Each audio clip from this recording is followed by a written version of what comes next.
Rebonjour. Dans notre Facebook Live Politique, nous avons eu un petit problème de son. Nous sommes toujours en direct de la salle de la Maquette à Paris Match et nous sommes toujours J-38 du premier tour de la présidentielle. Et les affaires sont toujours là. Elles s'empilent pour François Fillon, elles rattrapent Marine Le Pen et elles commencent à effleurer Emmanuel Macron. Décidément, rien ne se passe comme prévu dans cette élection présidentielle. Et si ça fait maintenant 50 jours qu'on patauge dans le Fillon Gate, et ça rend sans doute évidemment la campagne de François Fillon très compliquée, les autres candidats sont également inaudibles. Reste que la météo présidentielle devrait s'améliorer dans les prochains jours, parce que dans cette campagne impossible, les candidats vont avoir une chance d'engager le débat projet contre projet grâce à la première confrontation télévisée. Ce sera lundi soir sur TF1. Deux autres débats suivront, le 4 avril sur BFM TV et un troisième le 20 avril sur France 2, 3 jours avant le premier tour, du jamais vu dans l'histoire des élections présidentielles, puisque jusqu'à présent, aucun des candidats, des favoris des scrutins précédents n'avait accepté ce principe du débat avant le premier tour. Il était réservé à l'entre-deux tours. Nicolas Sarkozy et François Hollande en 2012 avaient cadenassé le jeu pour ne pas avoir de confrontation avec Marine Le Pen et Jean-Luc Mélenchon. En 2007, 5 ans plus tôt, c'était Nicolas Sarkozy et Ségolène Royal qui ne voulaient pas débattre avec François Bayrou. Cette fois, il n'y a plus deux favoris, mais il y en a 3. 4, et évidemment il a été beaucoup plus facile de convaincre l'ensemble. Un petit regret toutefois, lundi soir sur TF1, ils seront seulement 5 prétendants sur le plateau. Il faudra attendre le 4 avril pour voir le premier débat de l'histoire de la présidentielle avec tous les candidats, petits et grands, au même endroit, à la même heure. Ce sera évidemment pour le 10e anniversaire une première historique. Alors 3 débats dans la dernière ligne droite, c'est une présidentielle qui risque de prendre des allures de roulette russe. Imaginez quel risque l'un des candidats, par exemple, Emmanuel Macron, commettre une belle bourde, une erreur majeure heurtant ses électeurs les plus à droite, et ce serait tout son bel édifice du ni droite ni gauche qui pourrait alors s'effondrer. On l'a vu lors des primaires, et François Fillon et Benoît Hamon ont été très bons pendant les débats et y ont forgé leur succès. Ils ont crevé les camps et dominé la concurrence grâce à des programmes radicaux. Cette évolution est incontestablement une étape dans l'américanisation de la vie politique française. On entend déjà les puristes crier au scandale, on peut le déplorer ou s'en réjouir. Ce sera d'abord un succès d'audience car des millions de Français seront au rendez-vous de ces 3 débats qui seront essentiels car en 2017 ce ne sera pas une campagne de meeting comme ce fut le cas en 2012 avec ces grands rassemblements populaires de Jean-Luc Mélenchon ou de Nicolas Sarkozy et même de François Hollande. Ce sera d'abord une campagne de débat télévisée. En quelque sorte, la campagne commence lundi prochain. Elle va permettre aux candidats, cette fois, non plus d'être forcément attaqués sur le fond. On imagine que certains vont se neutraliser, mais de ne plus être attaqués sur les affaires, mais de se concentrer sur le fond. Cela peut être la chance des candidats en difficulté, ceux qui sont à la peine dans les sondages. Je pense à François Fillon et à Benoît Hamon, même si évidemment il n'y aura pas de remise à zéro des compteurs. Marine Le Pen et Emmanuel Macron ont fait un break incontestable et disposent d'une certaine avance. Ça veut dire en tous les cas que François Fillon et Benoît Hamon ne vont pas seulement devoir être bons, ils vont devoir être très bons s'ils veulent inverser les pronostics et rendre caducs les sondages qui aujourd'hui font d'eux des éliminés du premier tour.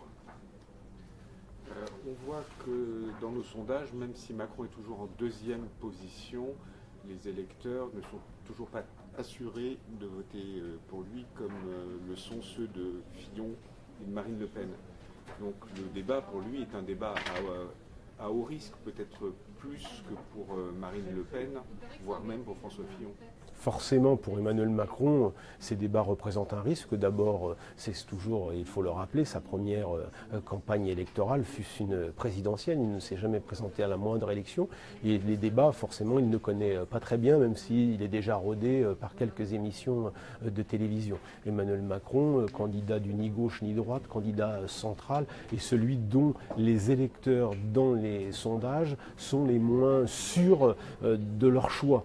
Environ un peu plus de 50% des personnes qui se déclarent prêtes à voter pour Emmanuel Macron se disent sûrs de leur choix. Inversement, chez Marine Le Pen, même si ça a tendance à baisser, on est aux alentours de 72-73%. Et chez François Fillon, ça a baissé singulièrement ces derniers jours, sans doute la conséquence de la multiplication des affaires. 6 points de perdus dans la seule journée d'hier. On est aujourd'hui à 66% de sûreté de choix. Ça reste supérieur à Emmanuel Macron et ça rend évidemment ce socle de 18-19% solide qui lui permet de résister, ce qui lui a permis notamment de sauver sa candidature.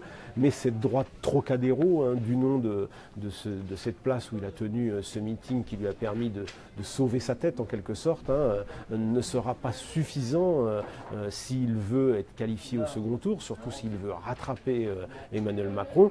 On voit depuis quelques jours que les candidats Fillon et Hamon se concentrent leur tir essentiellement sur Emmanuel Macron, laissant de côté Marine Le Pen, car tous les deux ont fait le calcul que Marine Le Pen serait forcément présente au second tour. Ça donne une petite idée de ce qui va se passer lors de ces débats télévisés, un peu tous contre Macron, notamment les 3e et 4e dans les sondages, François Fillon et Benoît Hamon, qui vont concentrer leur tir contre le candidat d'En Marche. Et pourquoi est-ce qu'on ne parle pas de Jean-Luc Mélenchon ?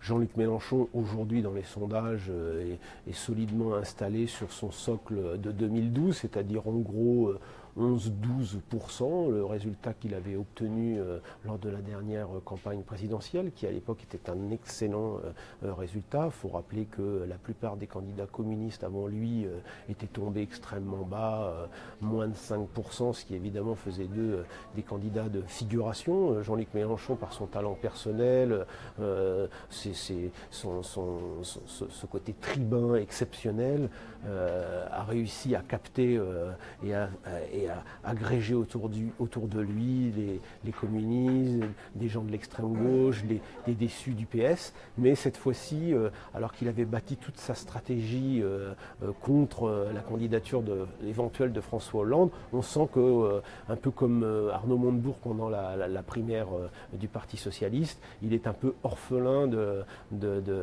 François Hollande, dont il a été un implacable contempteur pendant tout le quinquennat. Et du coup, il ne parvient pas à surfer sur ces déçus du hollandisme qu'il espérait voir croître et embellir et pourquoi pas dépasser François Hollande s'il avait été candidat. Aujourd'hui, il est largement concurrencé par Benoît Hamon, qui est devant lui dans les sondages. Alors, il y a très peu d'écart entre les deux candidats, ce qui rend d'ailleurs la tâche de cette gauche de la gauche très compliquée.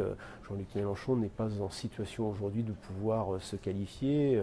Il est 5e et au fond, on a le sentiment que, comme beaucoup de partis de la gauche en Europe, il gèle en quelque sorte 10% du corps électoral et au fond pourrait être l'empêcheur de tourner en rond pour la candidature socialiste, même si aujourd'hui Benoît Hamon, son représentant, fait un score très faible pour un PS, le plus faible de l'histoire des élections présidentielles, moins que Lionel Jospin en 2002 qui fut éliminé dès le premier tour.